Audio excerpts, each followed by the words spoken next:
Hello, America. Welcome to WUSA, World War USA. We have lots to talk about today, don't we, Abby? Yes, we do, Becca. Coming at you today is an interview with your favorite president, Mr. Franklin Delano Roosevelt. He himself will be answering your most asked questions that you sent to us in the mail. In addition, we have news about the Battle of Stalingrad in Europe and the Battle of the Coral Sea in the Pacific Ocean. Which, speaking of fighting, we need more men to enlist now. Stay tuned until later on in the programming for more information. That's right, Abby. Lots is going on in the world theater. A lot is also happening here on the home front. We'll be updating you specifically on how conditions are for women and African Americans and their aid in the war. Of course, we can't forget to talk about the amazing women, like ourselves, back here on the home front holding this country together through our hard work. It'll also be interesting to take a look at African Americans' Wwii campaign as they try to overcome discrimination as well as fascism abroad. More on all of that later. Let's get to the action first. We start this morning with an update on the European war. Through the Battle of Stalingrad, this war has turned to the Allies' favor, to our favor. The Russians defeated the Germans. They stopped the German advance into the Soviet Union, giving us and the rest of the world hope that the Nazis can be defeated. Now, Becca, how did this battle happen? Well, Hitler launched Operation Blue in June of 1942 in hopes of conquering the Soviet Union and Stalin. He divided the German army up into two groups, A and B. Army B was sent to take over Stalingrad. But little did the Germans know that they had just gotten themselves into one of the deadliest battles of this war. It lasted an entire 7 months. What made it one of the deadliest battles? Well, for starters, almost an entire German army was killed. That's what made it one of the deadliest. Now that's not to complain, since they are the enemy. But on both sides, many soldiers were taken prisoners, abused, tortured, and killed. They were captured and sent to camps. Not to mention, the Germans were not prepared for the harsh Russian winter. Many soldiers did not have adequate supplies to survive the frigid temperatures, and some even starved. Then, of course, there was plenty of disease and illnesses killing off people left and right. It was a full-blown battle lasting for 7 months. Reports coming in have estimated 1 million deaths. Wow, America. This is why Germany needs to be taken down. Now, why was Stalingrad a target point for Hitler? Stalingrad was a target because if it were to be captured, it would cut off transports of supplies between the Soviet Union and the southern part of Russia. Stalingrad is a large industrial city and the center of communication for Russia. It is also the center of manufacturing. Stalingrad was renamed by Stalin, obviously after himself. Stalingrad was important for propaganda purposes by both sides. Germany definitely suffered a great deal and in turn is deteriorating. We just need to knock them out once and for all to keep the world safe. We need you, America, to continue supporting the Allies with Liberty Bonds and enlistment. Now let's switch arenas and look at what's been happening in the Pacific Ocean. First, a fun little fact. The Battle of the Coral Sea was the first air-sea battle that has taken place in history. So, Abby, what caused this battle? Well, Becca, the Japanese aimed to control the Coral Sea. In order to accomplish this, their plan was to invade Port Moresby in New Guinea, but when the Japanese landed, American aircraft carrier planes intercepted them. The takeaway fact from this battle is that America's interference led to the Japanese not having enough planes. This means they weren't able to cover the ground invasion of Port Moresby, allowing a strategic Allied victory. How did the Allies know to assemble in the Coral Sea in preparation for a Japanese invasion? Allied codebreakers have learned enough about communications in order to discern the Japanese's plans. In order for their secret messages to be indiscernible, the Japanese often compose them into codes. Unfortunately for them, but amazingly for us, the Japanese Navy has rarely changed the code book they refer to in the last few years. And on top of that, their book was easily broken up by our codebreakers. We are very thankful for these codebreakers, and they are in a large part an important aspect of our success. I believe that an important part of our program is that we give the American citizens both the good and the bad about the war. This war in particular had some downfalls for the U.S. Can you tell our listeners a little more about this? Yes, Becca, there was one important loss for the U.S. that should be noted. The sinking of the Lexington. She suffered structural damage and 66 men were either killed or severely injured. The Yorktown was also damaged. Perhaps the most noteworthy fact about this war and all wars is of the selflessness that the young men of this country have shown. They are true heroes and should be treated as such. Those men aboard the Lexington will forever be treasured in the heart of America. Now, a message from your local recruitment center. Looking to be a valuable member of the American society? Looking to join the fight against communism? Go to your nearest recruitment center to join the U.S. Army. Remember, a strong provider of this day and age fights for his country. Every able-bodied man is a unique weapon against the Axis powers. Be a hero for democracy and destroy the evil powers. Join the fight today. Now we would like to welcome the President of this great country, Mr. Franklin Delano Roosevelt. It's great to have you here today, sir. Why, thank you. It's an honor to be leading this superior country. And as you were just saying, true, selfless, and courageous Americans who have given so much to this country and our safety. Yes, for our troops, we are truly thankful. Now let's get straight to it. Mr. Roosevelt, do you believe that the United States were ready for a full-blown war? I believe that we were trying to stay neutral and in a state of isolationism. Viewpoints expressed by our citizens through letters and other means of expressions. A majority of Americans have shown that they thought the First World War was unnecessary.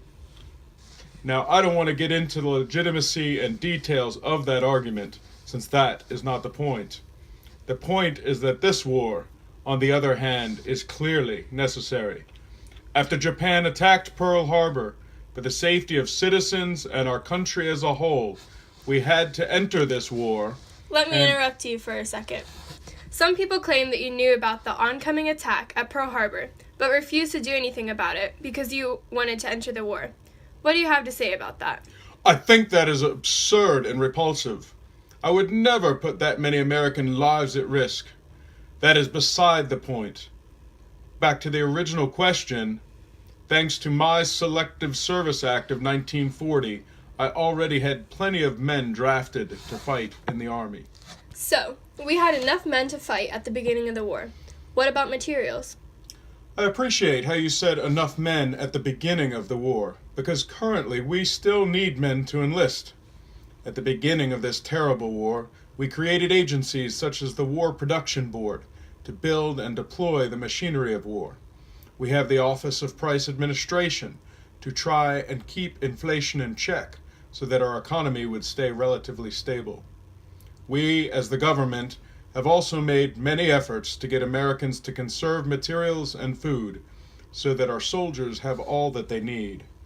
We can sacrifice a little for those who sacrifice so much. It must be very expensive to get all those materials and food. How has this country paid for and afforded it? Well, you're right. Our government spending has increased about 1,000%. Unfortunately, during wartime, we have to raise taxes.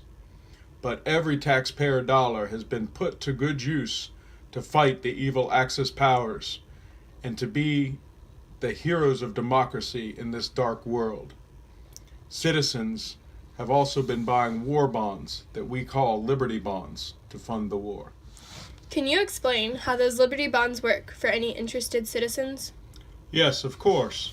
All citizens should purchase Liberty Bonds to help us win this war. Essentially, you buy a certain amount, and then when the bond matures, you collect the money you invested, plus interest. It's a win-win situation. We can gain victory in this war by being able to afford machines, weapons, and other materials. They support the cause, and in the long run, they earn you money. What to you is the most important thing about winning this war? Well, I believe that world peace is a necessity, as well as the safety of our citizens. And we can achieve this peace through our relations with Russia, England, France, and our other allies. I'm trying to pursue the United Nations as an avenue for settling any future international disputes. So, Mr. Roosevelt, for our listeners out there who might not completely understand what all of the acts entail, can you give a brief summary of a few selected acts? We have already mentioned the Selective Service Act of 1940, but what about the Lend-Lease Act? Well, the Lend-Lease Act is designed to allow us to provide aid in the form of war material to countries that are vital to the success of the United States. Many countries have already received aid. A few examples of these countries include Britain, the Soviet Union, China, and Brazil. Yes, the design behind the act is to allow the United States to remain neutral while helping countries that are important for American success. But how do you respond to Senator Taft's claim that the bill will, and I quote, give the president power to carry on a kind of undeclared war all over the world, in which America would do everything except actually putting soldiers in the front line trenches where the fighting is? Well, the importance of the act is to keep the country safe. For example, it is obvious that the best defense of Britain is also the best defense of the United States. In response to those that are questioning my ability to, quote, carry on a kind of undeclared war all over the world, unquote, I say, why does he ask the power if he does not intend to use it? Thank you for your time, Mr. Roosevelt. Certainly. Well, Becca, this war has definitely advanced our status as women. For one of the first times, the federal government has urged us into war production. I know many women that have went to work in defense plants. I've also noticed many older and married women working, which is a first since usually it is the young single woman. It's great to see women starting to move up in society away from their homes. Correct me if I'm wrong, but I think that we have gained a new sense of our potential as women in America, don't you think? You're absolutely right, Abby. We have experienced unprecedented employment and public recognition. Unfortunately, though, we still aren't treated as equals in respect to the men. Most women have only been earning about 65% of what men earn, and we have been denied seniority rights. Then, there are some people who are trying to justify women working as a necessity only for wartime and that we should go back to home rules once it ends.